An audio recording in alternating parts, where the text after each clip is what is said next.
Dia.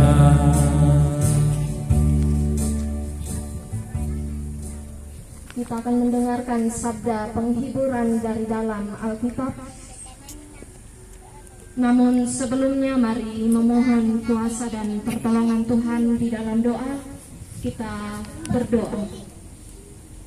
Ya Allah kami yang penuh kasih, pada saat ini dalam kebersamaan kami dengan keluarga kekasih di tempat duka saat ini, kami datang ke hadirat-Mu dengan hati yang penuh duka atas kepergian anak kekasih kami, almarhum Sharon Kasa Tanduk Allah. Kami percaya bahwa di dalam setiap kesedihan, Engkau selalu hadir dengan penghiburan-Mu yang sempurna. Terima kasih Tuhan, karena Engkau senantiasa menyertai keluarga kekasih kami yang berduka, Papa, Mama Kasa, beserta seluruh rumpun keluarga. Engkau mengenal setiap air mata dan kepedihan yang mereka rasakan. Karena itu, teruslah kuatkan hati mereka, hiburkanlah mereka dengan damai sejahtera yang melampaui segala akal. Dan saat ini kami akan mendengarkan sabda penghiburan dari firman kebenaran-Mu. Biarlah firman-Mu menjadi pelita bagi langkah kami, menguatkan hati yang lemah dan memberikan harapan di tengah kedukaan. Bukalah hati dan pikiran kami agar firman-Mu ini dapat betul-betul menjadi sumber kekuatan, penghiburan dan pengharapan bagi kami semua. Ini doa kami Tuhan, terpujilah nama-Mu. Kami berdoa di dalam Yesus Kristus, Juru Selamat kami yang hidup. Amin.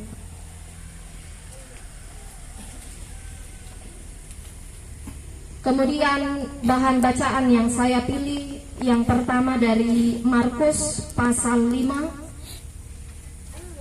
Markus pasal 5 ayat 21 hingga ayatnya yang ke-43. Kemudian Mazmur pasal 34 ayatnya yang ke-18.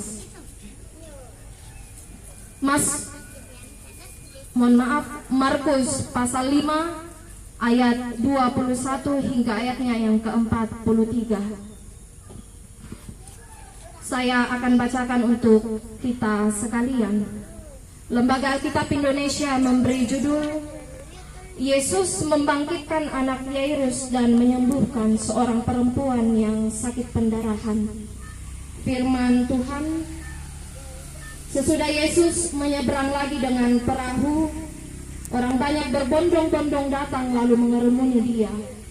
Sedang Ia berada di tepi danau, datanglah seorang kepala rumah ibadat yang bernama Yairus. Ketika ia melihat Yesus, tersungkurlah ia di depan kakinya dan memohon dengan sangat kepadanya, "Anakku perempuan sedang sakit, hampir mati. Datanglah kiranya dan letakkanlah tanganmu atasnya supaya ia selamat dan tetap hidup." Lalu pergilah Yesus dengan orang itu. Orang banyak berbondong-bondong mengikuti Dia dan berdesak-desakan di dekatnya. Adalah di situ seorang perempuan yang sudah 12 tahun lamanya menderita pendarahan. Ia telah berulang-ulang diobati oleh berbagai tabib, sehingga telah dihabiskannya semua yang ada padanya. Namun sama sekali tidak ada faedahnya, malah sebaliknya keadaannya makin memburuk. Dia sudah mendengar berita-berita tentang Yesus, maka di tengah-tengah orang banyak itu ia mendekati Yesus dari belakang dan menjamah jubahnya. Sebab katanya, "Asal ku jamah saja jubahnya, aku akan sembuh." Seketika itu juga berhentilah pendarahannya dan ia merasa bahwa badannya sudah sembuh dari penyakitnya. Pada ketika itu juga Yesus mengetahui bahwa ada tenaga yang keluar dari dirinya, lalu ia berpaling di tengah orang banyak dan bertanya, "Siapa yang menjamah jubahku?" Murid-muridnya menjawab, Engkau melihat bagaimana orang-orang ini berdesak-desakan dekatmu, dan engkau bertanya, siapakah yang menjamah aku? Lalu ia memandang sekelilingnya untuk melihat siapa yang telah melakukan hal itu. Perempuan itu yang menjadi takut dan gemetar ketika mengetahui apa yang telah terjadi atas dirinya, tampil dan tersungkur di depan Yesus dan dengan tulus memberitahukan segala sesuatu kepadanya. Maka katanya kepada perempuan itu, "Hai anakku, imanmu telah menyelamatkan engkau. Pergilah dengan selamat dan sembuhlah dari penyakitmu." Ketika Yesus masih berbicara, datanglah orang dari keluarga kepala rumah ibadat itu dan berkata, "Anakmu sudah mati. Apa perlunya lagi engkau menyusahkan guru?" Tetapi Yesus tidak menghiraukan perkataan mereka dan berkata kepada kepala rumah ibadat, "Jangan takut, percaya saja." Lalu Yesus tidak memperbolehkan seorang pun ikut serta kecuali Petrus, Yakobus dan Yohanes, saudara Yakobus. Mereka tiba di rumah kepala rumah ibadat, dan di sana dilihatnya orang-orang ribut, menangis dan meratap dengan suara nyaring. Sesudah ia masuk, ia berkata kepada orang-orang itu, "Mengapa kamu ribut dan menangis? Anak ini tidak mati, tetapi tidur." Tetapi mereka menertawakan dia. Maka diusirnya semua orang itu. Lalu dibawanya ayah dan ibu anak itu, dan mereka bersama-sama dengan dia masuk ke kamar itu. Lalu dipegangnya tangan anak itu, katanya, "Talita kum," yang berarti, "Hai anak, aku berkata kepadamu, bangunlah."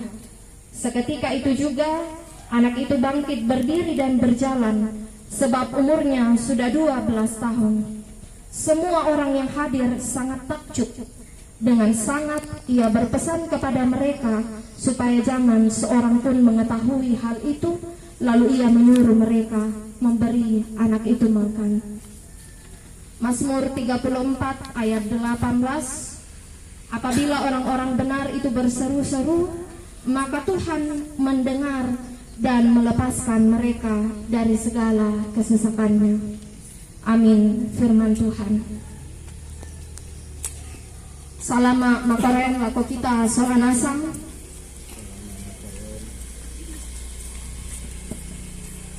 Pematuangku siya suluk tu di pakaboro lang puang Yesu.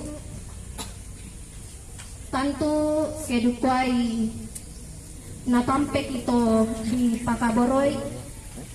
Batu ma pakaboro. Ia mau misa agar tang dito masanang lan katuan ta.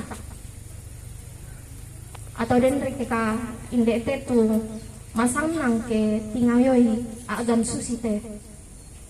Tantu tay. Susin na teda di lantang na tanga katuan na papa sola mama kasa siya mintu rapo. Natampe dio na anak tu nakaboroy. Nayamo to makarento temo madokko kisisola keluarga lan suasana duka dalam perasaan kehilangan yang begitu mendalam. Kita tahu kepergian anak terkasih kita yang baru berusia 1 bulan ini tentu menjadi pukulan yang sangat berat bagi kedua orang tuanya, bahkan seluruh rumpun keluarga. Keluarga sudah berusaha, telah berdoa,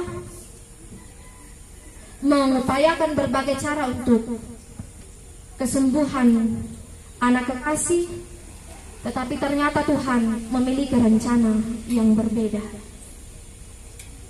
Kita mungkin kemudian bertanya-tanya, mengapa ini terjadi? Matumbay. Mengapa seorang bayi yang masih kecil dan belum tahu apa-apa harus mengalami yang namanya penderitaan, bahkan kematian? dan mungkin bagi keluarga, bagi papa dan mama Kasa. Mungkin kita akan bertanya, mengapa Tuhan tidak menjawab doa kita sesuai dengan apa yang kita harapkan?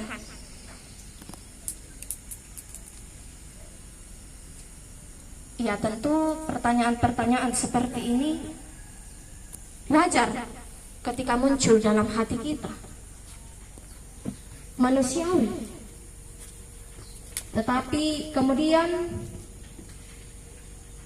kita terus diajak untuk datang kepada Tuhan untuk menemukan penghiburan sejati itu. Dari bacaan Mazmur pasal 34 ayat 18 tadi, di sana Tuhan mengatakan, sang pemazmur mengatakan bahwa Tuhan dekat dengan orang yang patah hati.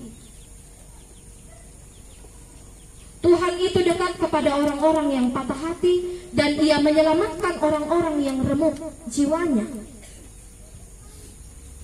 Ini mau mengatakan kepada kita sekalian, mau mengatakan kepada keluarga, Tuhan itu tidak jauh dari kita saat kita berduka. Dia bukanlah Allah yang tidak peduli, melainkan Allah yang merasakan kepedihan hati yang kita rasakan juga. Ya, sama seperti seorang ibu yang menangis karena kehilangan anaknya. Demikian pun Tuhan melihat setiap air mata yang kita teteskan. Tuhan senantiasa mendengar tangisan kita. Tuhan senantiasa melihat kepedihan hati yang kita rasakan. Lalu seperti kisah seorang kepala rumah ibadat yang kita baca dari Markus tadi, yakni Yairus. Ia datang kepada Yesus dengan hati penuh harap agar putrinya yang sedang sakit kemudian dapat disembuhkan.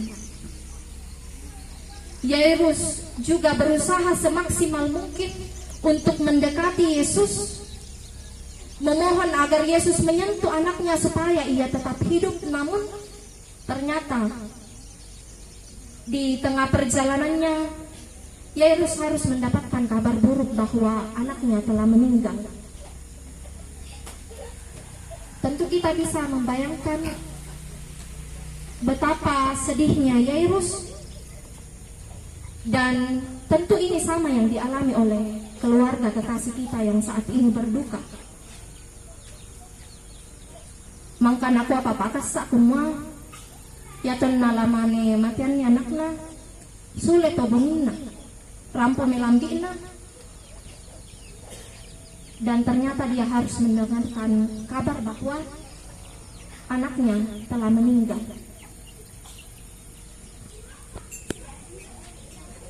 Bisa kita bayangkan bagaimana pedihnya hati, bagaimana sakitnya hati ketika kita mendengarkan kabar seperti ini. Tetapi kemudian Yesus lalu berkata kepada Yairus, jangan takut, percaya saja. Dan pada akhirnya kita melihat dalam bacaan kita tadi, Yesus membangkitkan anak itu, dan itu mau membuktikan bahwa kuasa Tuhan ternyata melampaui kematian. Kendati dalam kasus ini Tuhan memilih untuk memberikan kehidupan kembali, kisah ini mau mengingatkan kita bahwa dalam setiap keadaan Tuhan tidak pernah meninggalkan kita. Bahkan saat kita merasa kehilangan, Tuhan tetap memiliki kuasa dan rencana yang sempurna dalam kehidupan kita. Sebagai orang tua, tentu kita selalu mengusahakan yang terbaik bagi anak-anak kita, termasuk dalam hal kesehatannya, bahkan keselamatan mereka. Seperti yang dilakukan oleh kepala rumah ibadat tadi, Yairus, ia berlari kepada Yesus dengan harapan agar ya tu anak natuo sule.